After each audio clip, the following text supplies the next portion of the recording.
नाक में दब करके रख दिया है। जब देखो अपने घर के बाहर का कूड़ा हमारे घर के बाहर सरका देती है। आज तो मैं इसे छोड़ूंगी नहीं। सरला, ओ सरला, जरा बाहर तो आ। क्या हुआ, क्यों चिल्ला रही हो सुबह सुबह? कुत्ते की दुम सीधी हो सकती है, लेकिन तेरी आदत नहीं। हर रोज अपने घर के बाहर का कूड़ा मेरे घर के बाहर सरका देती है। मेरा घर क्या तुझे कोई कूड़ेदान दिखाई देता है? पूछ रही हो या बता रही हो? रुक, तुझे तो मैं अभी बताती हूँ। इतना कहकर सुनीता अपने घर के बाहर पड़ा हुआ सारा कूड़ा झाड़ू से सरला के घर के सामने सरका देती है, जिसे देख सरला, तेरी इतनी हिम्मत! देखो देखो बहनों, कितनी गंदी औरत है ये। अपना सारा कूड़ा सबके सामने मेरे घर के बाहर सरका रही है। ये कूड़ा मेरा नहीं है, तेरा है, समझी? क्यों, इस कूड़े पर क्या मेरा नाम लिखा हुआ है? नाम तो नहीं, लेकिन तेरी शक्ल जरूर मिल रही है इस कूड़े से। आस पड़ोस की इस तूतू मैमे को देखने के लिए पूरे मोहल्ले वाले भीड़ लगाकर खड़े हो जाते हैं कि तभी अपनी अपनी पत्नियों को लड़ता देख मनोज और विजय भी वहां आ जाते हैं। अरे सुनीता, ये तुम क्या कर रही हो? देखो कैसे मोहल्ले वाले देख रहे हैं। चलो अंदर चलो। हाँ सरला, तुम भी अंदर चलो। दूसरों को पता नहीं, लेकिन हमें अपनी इज्जत बड़ी प्यारी है। दूसरों से क्या मतलब है? दूसरों से क्या मतलब है तुम्हारा? हमें क्या शौक है हर रोज लड़ाई करने का? है, तभी तो भाभी जी मेरी पत्नी से रोज लड़ने के लिए आ जाती हैं। इन्हें तो हर रोज कोई ना कोई लड़ने का बहाना चाहिए होता है। कहा मनोज और विजय अपनी अपनी पत्नियों को चुप कराने के लिए आए थे और अब वो दोनों ही लड़ बैठते हैं। दोस्तों, ये है एक बड़े से शहर का छोटा सा मोहल्ला। इस मोहल्ले का नाम शांति मोहल्ला है, लेकिन ये मोहल्ला बिल्कुल भी अपने नाम की तरह नहीं है। आए दिन किसी न किसी पड़ोसी की आपस में हर छोटी छोटी बातों को लेकर तू मैं शुरू हो जाती है, जिसका एक नजारा तो आपने सामने देख लिया। तो आइए इस कहानी में आगे बढ़ते हैं और बाकी पड़ोसियों की तू मैं भी देख लेते हैं। ये साड़ी बहन जी बिल्कुल फ्रेश माल है। इस बार सबसे पहले सीधा आपके मोहल्ले में आया हूँ। वैसे इस बार की साड़ियां हैं तो बड़ी सुंदर भैया। वो जरा गुलाबी वाली साड़ी तो दिखाना। ये लीजिए। अरे वाह, ये तो कितनी सुंदर लग रही है। भैया इसे पैक कर दीजिए। भैया ऐसी ही साड़ी एक मेरे लिए भी पैक कर दीजिए, मुझे भी ये बहुत पसंद आई है। लेकिन बहन जी, ये तो मेरे पास सिर्फ एक ही साड़ी बची है। तो कोई बात नहीं भैया, ये साड़ी आप मुझे दे दीजिए। एक मिनट, ऐसे कैसे दे दीजिए? ये साड़ी पहले मैंने पसंद की थी। पसंद ही तो की थी, कौन सा तुमने इसके पैसे दे दिए थे? भैया चुपचाप से साड़ी मेरे लिए पैक कीजिए और ये रखिए इसके पैसे। खबरदार भैया, जो आपने इससे पैसे लिए पहले मैंने पसंद की थी, तो ये साड़ी तो मैं ही लूंगी। माधवी को जो चीज एक बार पसंद आ जाती है तो वो उसे लेकर ही रहती है। भैया ये साड़ी 200 की है ना, तो मैं आपको इसके 300 देती हूँ। भैया मैं 350 दूंगी। मैं पूरे 500 देती हूँ। मैं पूरे 600 दूंगी। अपनी सस्ती से साड़ी की इस तरह बौनी लगता देख साड़ी वाले के मन में तो मानो लड्डू ही फूटने लग जाते हैं। माधवी और सीमा लड़ते लड़ते उसे 200 रुपए की साड़ी का दाम 1000 रुपए कर देती है। क्यों, अब नहीं बढ़ाओगी साड़ी का दाम? ये लो भैया 1000 रुपए। देखा, ये साड़ी तो मेरी ही हुई। सीमा उस 200 रुपए की साड़ी को 1000 रुपए में खरीद काफी ज्यादा खुश होती है, जिसे देख माधवी सीमा पर हंसने लगती है। तुम्हें क्या हुआ? तुम इस तरह हंस क्यों रही हो?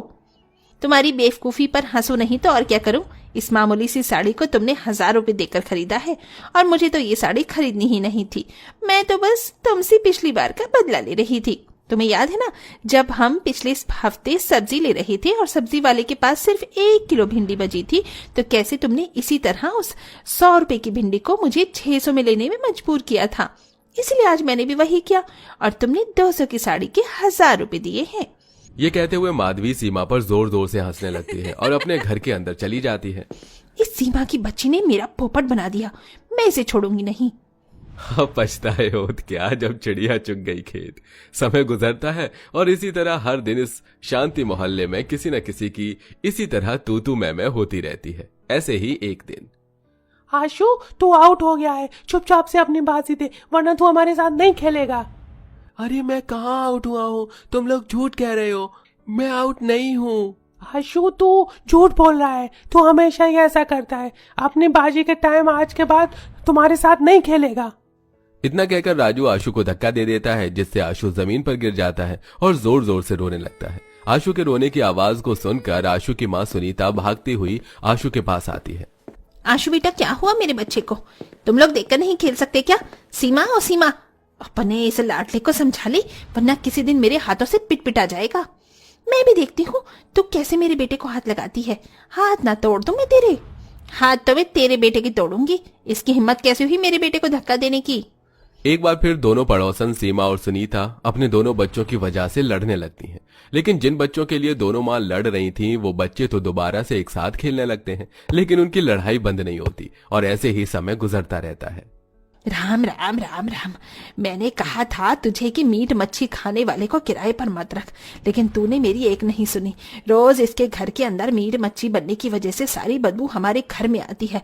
आज तो मैं इसे छोड़ूंगी नहीं। कौशल्या गुस्से से उठती है और जाकर गली में खड़े होकर अपने ऊपर वाली फ्लोर पर रह रही माधवी को चिल्ला चिल्ला कर बुलाने लगती है। माधुरी, ओ माधवी, जल्दी से नीचे आ। क्या हुआ आंटी जी? मैं भी खाना बना रही हूँ। खाना गया भाड़ में, तू जल्दी नीचे आ। अपने मकान मालिक कौशल्या की बात सुनकर माधवी गैस बंद करती है और नीचे आ जाती है। क्या हुआ आंटी जी, क्यों चिल्ला रही हो आप? आज तो मैंने मोटर भी टाइम से बंद कर दी थी। तुझे मैंने घर देने के समय ही कह दिया था कि जब तक तू मेरे इस घर में है तू मीट मच्छी नहीं बनाएगी। तो तेरी हिम्मत कैसे हुई मीट मच्छी बनाने की? आप कह तो ऐसे रही हो जैसे इस पूरे मोहल्ले में एक मैं ही खाती हूँ मीट मच्छी। अरे आपका बेटा भी मीट मच्छी खाता है, घर में ही वो बड़ा पुजारी बनता है, लेकिन मैंने खुद उसको बिरयानी की दुकान पर देखा था। नीरज, ये क्या कह रही है? जवाब दे मुझे। अब कैसे जवाब देंगे भाई साहब जब इनकी पोल पट्टी ही खुल गई है। हर रोज की तरह फिर से इस मोहल्ले में इन लोगों की तू तू मैं शुरू हो जाती है। पूरी गली वाले कौशल्या और माधवी की लड़ाई को देख रहे होते हैं कि तभी एक बड़ी सी गाड़ी उनके घर के बाहर आकर रुकती है, जिसमें से एक बहुत बड़ा बिल्डर बिजनेसमैन ओमकार बाहर निकलता है। राज, अगर इन घरों की जगह हमारा आने वाला मॉल का सबसे बड़ा प्रोजेक्ट बनेगा तो हमारा कितना फायदा होगा? इतना फायदा सर कि जितना अभी तक हमें नहीं हुआ होगा। ओमकार का असिस्टेंट राज मोहल्ले के लोगों के पास जाता है। हमारे सर को इस जगह पर मॉल बनाना है, इसलिए आप सभी को जल्द से जल्द इस जगह को खाली करना होगा। आपकी जमीन का जितना भी प्राइस होगा हम दे देंगे। आपका दिमाग तो नहीं खराब हो गया? हम यहाँ सालों से रह रहे हैं, ये हमारी खानदानी जमीन है, हम भलाई से क्यों बेचेंगे? और नहीं तो क्या, हमें नहीं बेचनी है अपनी जमीन। देखिए, अगर आप प्यार से मान गए तो ठीक है, वरना फिर हमें आपके साथ जबरदस्ती करनी होगी। राज मोहल्ले वाले को काफी समझाता है, लेकिन कोई भी अपने घर और जमीन को बेचने के लिए तैयार नहीं होता। इसलिए अब राज और ओमकार मिलकर एक बहुत बड़ा बुलडोजर मंगवाते हैं, जिसे देख तुम लोगों ने क्या सोचा कि अगर तुम ये बुलडोजर मंगवाओगे तो हम डर के अपनी जमीन और घर को छोड़कर चले जाएंगे? अगर ये बुलडोजर चलेगा तो हमारी लाश पर से होकर चलेगा। हिम्मत है तो चलाओ इस बुलडोजर को। सभी मोहल्ले वाले अपने अपने घरों से डंडे लाठी आसपास पड़े पत्थरों को लेकर खड़े हो जाते हैं, जिसे देख बुलडोजर चलाने वाला ही डर के भाग जाता है।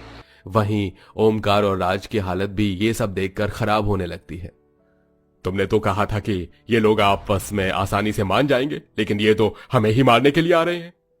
सर, मॉल तो फिर भी कभी बन जाएगा, लेकिन फिलहाल हमें अपनी जान बचानी होगी। ओमकार और राज जल्दी से गाड़ी में बैठते हैं और वहां से रफू चक्कर हो जाते हैं, जिसे देख सारे मोहल्ले वाले काफी खुश होते हैं। हम भले ही हर रोज आपस में कितनी भी लड़ाई तू मैं कर लें, लेकिन जब कोई मुसीबत की बात आएगी तो हम सबको यूं ही एक साथ खड़े होकर उस मुसीबत का सामना करना होगा।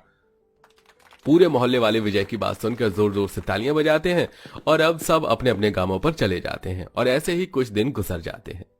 हे भगवान, इस सुनीता का तो परमानेंट कोई ना कोई इलाज निकालना होगा, वरना ये तो मेरे घर को कूड़ेदान ही बनाकर मानेगी।